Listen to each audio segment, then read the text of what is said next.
انا مش عارف ابدا اذاكر منين جوه المنصه يا باشمهندس عز. سؤال اتكرر كتير من بالذات طلبة سنة أولى. احنا دلوقتي حاليا في شهر نوفمبر عام 2025، يعني عدى أكتر من شهر على بداية الدراسة. العام الدراسي عام 2026 الترم الأولاني، وأنا اشتركت في المنصة. بيجيلي كده أنا اشتركت في المنصة والمنصة شرحها جميل، بسم الله ما شاء الله تبارك الله، بس أنا مش عارف أبدأ منين. فاسمح لي أنا كعز فليفل كأخوك الكبير أوجهك إزاي تبدأ تذاكر جوه المنصة بكل سلاسة. الموضوع بسيط جدا.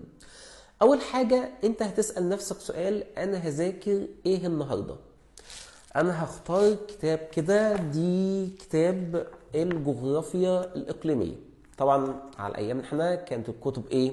ورقية. انتوا الكتب عندكم PDF، بس انت طبعا ممكن ايه تطبعها. يعني انا كعز من الناس الاولد فاشن او الاولد بوي او الاولد ايا كان اللي بيحب ايه الورقي، ما بحبش انا الرقمي والPDFات والكلام ده كله. المهم، وليكن انت النهارده قررت تذاكر جغرافيا اقليميه مثلا. انا قررت اذاكر جغرافيا اقليميه، هذاكر لمين؟ للميد ترم مثلا. فالدكتور قال لي انت عليك الفصل الاول والثاني، ماشي. فانا هفتح الفصل الاولاني، انا هفتح كده في الكتاب الفصل الاولاني. لقيت الفصل الاولاني بعنوان ايه؟ ما ليكن مثلا الجغرافيا المفهوم وميادينها. فنفتح في المنصه اسم الماده. طبعا انت مشترك في المنصه فالمفروض بتعرف تتعامل مع المنصه. افتح في المنصه، ادخل مواد اكاديميه، ادخل فيديوهات، وادخل على اسم الماده اللي انا بدور عليها. وليكن مثلا انا هذاكر جغرافيا اقليميه، وليكن بلاش اقليميه، نخليها ماده موجوده مثلا في المنصه، وليكن مثلا ايه؟ جغرافيا مناخ. حلو، انت خلاص قررت النهارده هتذاكر جغرافيا مناخ، وهذاكر عشان الميد ترم زي ما انا قلت. هتفتح الكتاب وتبص على الفصل الاول. الفصل الاول مثلا اسمه الغلاف ايه؟ الجوي. حلو، يبقى انا هفتح المنصه على ماده جغرافيا مناخ وادور على فصل اسمه او فيديو اسمه الغلاف الجوي. حلو، هسمعه بس خلاص، شكرا. انا مجرد ما سمعت الفيديو الدرس كله بقى في مخي. ويا سلام وحبذا لو انت معاك ورقه وقلم وبتكتب ورايا، والله العظيم 3 ما هتحتاج تذاكر. قسما بالله يا ابني اللي بيسمع الفيديو ما بيحتاج حد يذاكر. جميل كده، خلاص. طب لو انا دخلت الماده وما لقيتش الفصل، في احتمالين: ان الفصل ده موجود في مكان تاني، يا اما الفصل ده مش موجود. لو موجود في مكان تاني فانت كل عليك اللي انت تعمل فوق سيرش. انا موفر لك في المنصه سيرش، اعمل سيرش بس. هتقول لي ليه؟ ممكن يكون اسم مثلا درس موجود في ماده تانية او موجود في مكان تاني، لان في بعض الدكاتره بتحب تستعين من اقسام اخرى. يعني مثلا درس زي الصخور هتلاقيه في جغرافيا طبيعيه، وهتلاقيه برضه في جيومورفولوجيا، وهتلاقيه برضه في جيولوجيا. يعني درس صخور مشترك في 3 مواد. انت فاهمني؟ درس زي المناخ هتلاقيه في جغرافيا مناخيه، او بلاش زي المناخ، درس زي الغلاف الجوي هتلاقيه في جغرافيا مناخيه، وهتلاقيه برضه في جغرافيا طبيعيه. فلو انت ما لقيتوش في مناخيه هتلاقيه في جغرافيا طبيعيه. واحد، انا موفر لك فهرس، المفروض الفهرس ده موفر لك كل حاجه. انت مكسل تدور في الفهرس يا سيدي، عندك قائمه سيرش. مكسل تدور في السيرش او ما لقيتش، يا سيدي ادخل لي خاص اسالني هقول لك الفيديو ده موجود فين. طب لو الاوبشن التاني الفيديو اصلا مش موجود، اي درس مش في المنصه، من حقك، من حقك، ده حقك، انا مش بمن عليك، ده حقك اللي انا ادولك على حباب عيني على رقبتي، تطلب مني الفيديو في خلال ايام اسبوع يكون نازل. انا وظيفتي في المنصه كعز فليفل ومدير المنصه اللي انا اوفر جو مناسب وملائم للطالب. انا مبدئي في المنصه ان الطالب هو الاساس، الطالب لازم يطلع جايب امتياز. انا وظيفتي والله اخليك تجيب امتياز، والحمد لله حصل وهيحصل. يعني الحمد لله امتياز ده حصل كتير وهيحصل. من ايام بدايتي من 11 سنه الحمد لله طالع من تحت ايدي امتيازات الحمد لله بشكل تراكمي، ومعيدين والحمد لله لما فتحت المنصه طلع منها امتيازات وهيحصل امتيازات. اتبع بس الفيديو، اسمع الفيديو وذاكر وراه وسيب الامتياز عليا. فاهمني؟ فتاني انا وظيفتي في المنصه اللي انا اوفر للطالب بيئه مريحه مناسبه سويه للمذاكره. الفيديو مش موجود اطلبه مني خلال ايام او اسابيع هينزل، وزي ما زمايلك كلهم بيعملوا. انا مفيش حد بيطلب مني حاجه لما انا بسعى ان هي تنزل، ما دام في اطار حقوقك، وفي اطار الفهرس اللي انا منزله.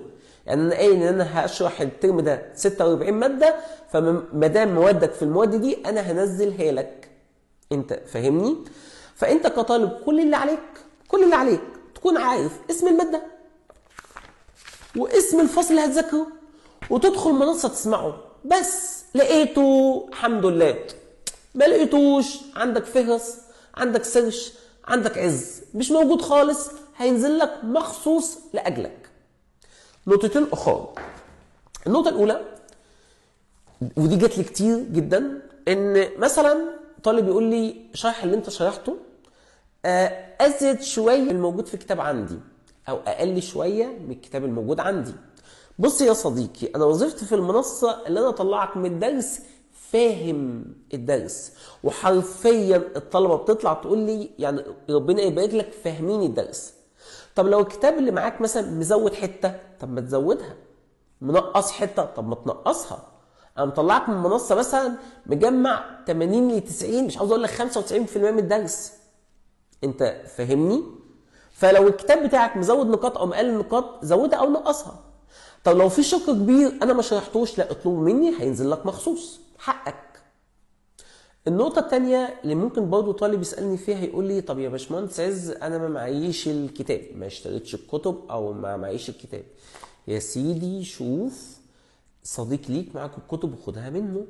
يا سيدي روح المحاضرة. هتقول لي الكتب ما نزلتش خالص. يا سيدي روح المحاضرة واعرف اسم الدرس اللي الدكتور شرحه. انت مش محتاج بس غير اسم الدرس او اسم الفصل بس، انت محتاج اسم المادة واسم الدرس او اسم الفصل. جبته بقى من الكتاب، جبته من المحاضر، جبته من الدكتور بس. نقطة ثالثة كمان هنزودها على النقطتين اللي فاتوا، ان المحاضرات موجودة في المنصة مش منظمة. ليه؟ في سبب لده؟ اكيد في سبب لده، الموضوع مش عشوائي. ترتيب المادة، وليكن مثلا مادة مناخية، ترتيب مادة مناخية عندك مش زي عنده. يعني ترتيب مادة مناخية في القاهرة غير طنطا غير شبين غير. يعني الكتاب ده بادئ مثلا بالغلاف الجوي، في كتاب تاني بيبدأ بطبقات الأرض، في غلاف تالت بيبدأ بالإشعاع الشمسي. انت فاهمني؟ فالمنصة مش مرتبة الدروس، لأن البداية اللي انت عاوزها بتختلف عن بداية جامعة تانية. كل جامعة لها بداية، انت بتفتح المنصة وبتختار الدرس اللي انت عاوزه. فاهمني؟ انت بتشوف اسم الدرس وبتختاره وبتسمعه. فاهمني؟ يعني ترتيب المنصة مش لازم الترتيب اللي انت تمشي بيه، انت بتمشي بترتيب الكتاب او المحاضرات اللي الدكتور بيشرحها لك فين؟ في الجامعة. فاهمني صح؟ وبالمرة في الفيديو ده تعالى جاوب على اهم سؤالين بيجولي. انا جاوبت عليهم كتير بس تعالى نجاوبهم تاني في الفيديو ده. السؤال الاولاني بيقول المنصة بتخدم جميع طلبة جغرافيا او جيوماتكس في جميع الجامعات في جمهورية مصر العربية، مش المناهج بتختلف. سيبني اوضح لك النقطة دي بقى بالتفصيل الممل. دي مادة جغرافية المناخ، دي مادة بتشرح مناخ كوكب الأرض. مناخ كوكب الأرض هنا هو نفسه مناخ كوكب الأرض في أي جامعة في العالم كله. يعني أكيد الدكتور ده مش هيألف مناخ ودكتور تاني هيألف مناخ تاني، يبقى جميع المحتوى العلمي في جمهورية مصر العربية واحد وثابت ولا يمكن تغييره، ما فيهاش نقاش. طب ليه الطالب أوقات بيحس إن المناهج مختلفة؟ الفكرة كلها إن الدكتور ده ممكن يمشي بترتيب غير الدكتور التاني، فتحس ان هم مختلفين. بس هم مش مختلفين، بس انت عقلك مش واعي كفايه يفهم ده دلوقتي في سنك. حلو. ممكن الدكتور ده يكون سارد بشكل والدكتور التاني سارد بشكل تاني. يعني ده ليه طريقه القاء معبر باسلوب وده معبر باسلوب تاني. انت فاهمني؟ ممكن الدكتور ده متكلم بشكل استفاض، الدكتور ده متكلم بشكل مختصر، الدكتور ده حاطط رسومات، الدكتور ده حاطط رسومات تانية، بس في الاخر كلنا نفس المحتوى العلمي ونفس المعلومة العلمية ونفس توصيل المعلومة. بس انت كطالب نتيجة الاختلافات دي فبتحس ان في اختلاف، وانا ونفسنا كنت بحس ان في اختلاف ومراعي تفكيرك، انا مراعي تفكيرك. فالمناخية اللي في طنطا هي المناخية اللي في شبين، هي المناخية اللي في القاهرة، هي المناخية اللي في العالم كله، لان هو نفس الكوكب. انت فاهمني؟ وهي في الاول وفي الاخر نفس المعلومة، نفس المطر، نفس الرياح. وقيس على ده كل العلوم، كل المجالات، كل المواد. يعني مثلا لو في دكتور بيشرح مثلا تضاريس الارض، او في دكتور مثلا بيشرح البراكين، او في دكتور بيشرح المحيطات، هو المحيطات عنده غير المحيطات عندنا؟ ما هي نفس المحيطات، بس كل دكتور ليه القاء، كل دكتور ليه ترتيب. ممكن ده يشرح باستفاضه، ده يشرح باختصار، بس هو نفس المعلومه ايه؟ العلميه. وانت لو فهمتها باستفاضه والله العظيم امتحان جالك يمين شمال هتعرف تجاوب. ميزه المنصه عندي ان انا بطلعك فاهم، والله فاهم، معلم، برنس، يمين شمال هتحل وهتجيب امتياز، وجاوب المنصه بنفسك. السؤال الاخير خالص هو ان في بعض الدكاتره، يعني ماده زي ماده مناخيه مثلا ممكن الدكتور يكون شايف ان الطلبه هنا لازم تدرس مثلا كونتور، فتلاقي في بعض الدكاتره مزوده على الماده ماده تانية، ده بيحصل. فتلاقي نفسك في الكليه بتدرس ماده بس في المنصه انت بتدرسها في مادتين. انت فاهمني؟ في بعض الدكاتره مثلا بتزود على المواد تخصصات تانية. يعني مثلا في المناخيه انا شفت الدكاتره بتدرس كونتور، والله حصل، شفتها بعيني. وشفت مواد استشعار معاها مساحه تصويريه مع كونتور في نفس الوقت. انت فاهمني؟ كل دكتور بيسيق مادته بالشكل اللي هو شايفه على مصلحه الطالب. انت فاهمني؟